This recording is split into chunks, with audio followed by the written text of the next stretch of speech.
जैसे कि पिछली जानकारी में हमने आप सबों को एक जन्म कुंडली की संरचना दिखाई थी, उसे हम नैसर्गिक कुंडली या फिर कालचक्र भी कह के संबोधित करते हैं। ये प्रारब्ध निर्माताओं का एक रचना स्वरूप है जो हमारे सामने प्रस्तुत है, और जब ये हमारे जीवन में आता है तो इसका रंग रूप थोड़ा सा अलग हो जाता है, और हम इसकी तुलना अपने जीवन के जन्म कुंडली की तुलना इसी नैसर्गिक कुंडली या कालचक्र से करते हैं। या आने वाले समय में आपको मैं धीरे धीरे इसे जोड़ के या इसके संबंधों को आपस में मिलाकर आपको बताते रहूंगा। सभी को राम राम। आपके अपने YouTube चैनल प्रारब्ध के खेल पर आप सभी का स्वागत है। मैं नवीन झा आपको इसी कड़ी में अगले अध्याय पे जानकारी देने के लिए यहाँ उपस्थित हुआ हूँ। जानकारी ग्रहण करें और इससे लाभ अर्जित करने की कोशिश करें। जैसा कि पिछले बार हमने आपको जन्म कुंडली की संरचना बताई थी, और 1 से लेकर 12 भावों या ग्रहों के 12 भावों और घरों की के बारे में परिचय दिया था।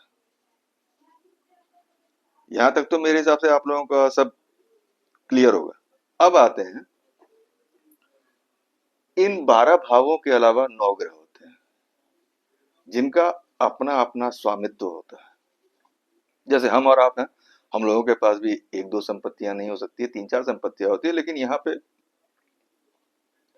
जन्म कुंडली में हर एक ग्रह के अपने अपने स्वामित्व वाले क्षेत्र हैं जिसे हम समझने का प्रयास करते हैं।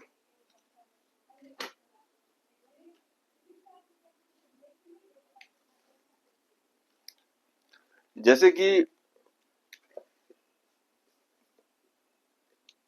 ग्रह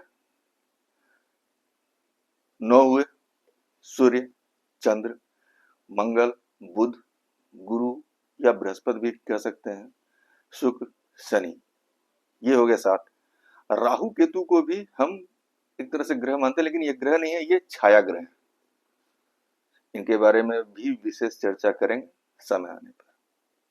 तो जैसे कि सबका स्वामित्व है, उस तरह से सूर्य और चंद्र का सिर्फ एक ही भाव या एक ही राशि के ऊपर उनका स्वामित्व होता है, और बाकी सब जैसे मंगल, बुध, बृहस्पति, शुक्र और शनि, इनके लिए दो दो है। आइए इसे समझने का प्रयास करते हैं।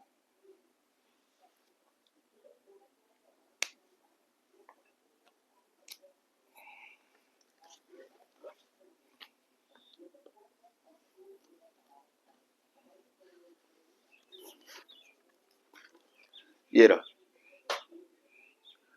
इसमें आप देख रहे होंगे पहला नाम सूर्य का है। सूर्य के लिए पंचम भाव का स्वामित्व इससे प्राप्त है और सिंह राशि का स्वामी होता है। चंद्रमा चतुर्थ भाव का स्वामित्व प्राप्त होता है और ये कर्क राशि का स्वामी होता है।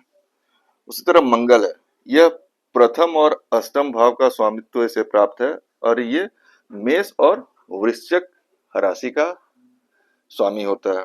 बुध तृतीय और षष्ठम भाव का स्वामित्व इसे प्राप्त है और ये मिथुन और कन्या राशि का स्वामी होता है। उसी तरह गुरु और बृहस्पति, ये नवम और 12वें भाव का स्वामित्व इसे प्राप्त है। इसे धनु और मीन राशि का स्वामी कहा जाता है।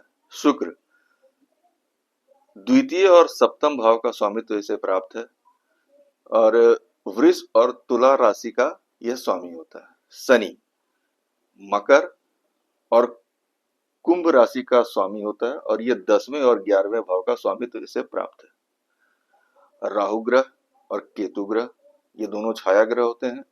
इनका अपना ही अलग रंग रूप और प्रभाव होता है। ये जिस भाव में रहते हैं और जिन ग्रहों के से दृष्ट रहते हैं, ये वैसा ही प्रभाव हम पर डालना शुरू करता है।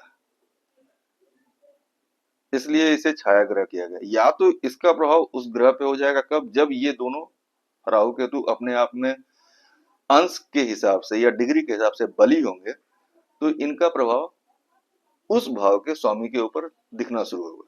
और अगर उस भाव का स्वामी अगर इनसे बली होगा, तो फिर ये उस भाव के स्वामी के हिसाब से फल प्रतीत होते हुए हम देखेंगे। अब आइए इसको एक नक्शे में देख के समझ लेते हैं। ये बनाया हुआ है मैंने नैसर्गिक कुंडली का नक्शा, माने काल चक्र की आप कह सकते हैं। इसमें देखिए सबका नंबर है 1 2 3 4 5 6 7 8 9 10 11 12। उसी हिसाब से जो मैंने अभी कहा उसी को इसमें बैठा दिया गया है। 1 नंबर का स्वामी मंगल, 2 का शुक्र, 3 का बुध, 4 का चंद्र, 5 का सूर्य, 6ठा का बुध, 7वां का शुक्र, 8वां का मंगल, 9वां का गुरु, 10वां का शनि, 11वां का शनि, 12वां का गुरु। ये इनका फिक्स है। ये बात अलग है कि हमारी जन्म कुंडली में ये कभी कभी दाएं बाएं होते हैं, लेकिन प्रभाव इनका इससे संबंधित ही होगा। तो आने वाले समय में इसके ऊपर थोड़ा और विचार करेंगे ताकि हम इसे और अच्छे तरह से जान सकें। ये तो भावों और ग्रहों के बारे में बता दिया। अब इनका स्वामित्व अपने अपने क्षेत्र के हिसाब से होता है, मतलब अपने अपने नक्षत्र के हिसाब से ये फल भी प्रदान करते हैं। नक्षत्रों के बारे में आएंगे आने वाले समय में। आज के लिए इतना ही। और ये जानकारी आपको कैसी लगी हर ग्रह के स्वामित्व के बारे में, कमेंट करके अवश्य बताएं। सभी को राम राम, धन्यवाद।